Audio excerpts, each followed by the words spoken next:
ba pinagagawa mo? Maganda ka ng paganda dyan. Ano ba ang inamot?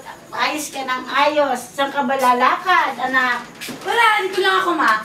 Diyan lang eh. Ba't ka pa nagpapayos? May bisita ka ba? Diyan ka lang pala sa bahay. Ano ba pinagpapagandahan mo?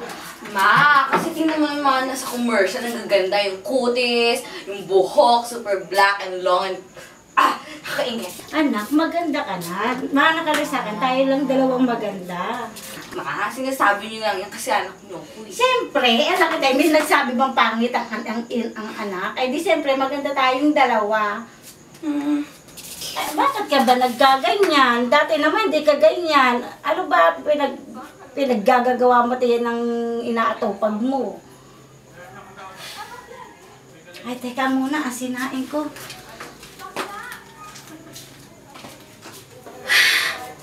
Mama talaga, nagsasabi. Bali na nga.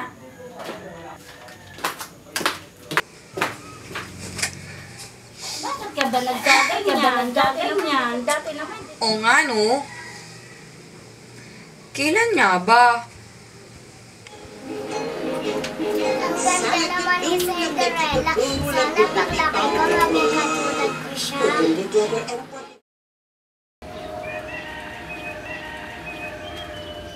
Uy, girl! Hoy, teka, punta ako dyan. Sige. Bakit ang lungkot mo? Di nag-duyin-duyin lang ako. Alam ko na. Ano? Alam ko na. Ano? Not time fairy tale. Fairy tale! Cinderella. Ano naman? Siyempre. Di mo ba naaalala? Yung mga bata pa tayo. Gusto natin ng mahabang buhok. Magandang kutis. Magandang dress. And magandang mukha. Di ba? Di naman nagbabasang kagandahan sa gandang buhok, gandang mukha, kinis na kutis, saka dress, no?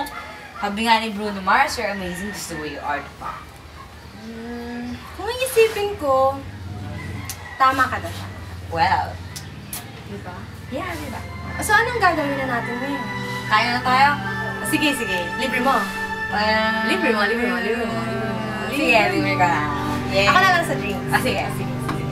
Sige, Tara. sure ka. Oo. Tara.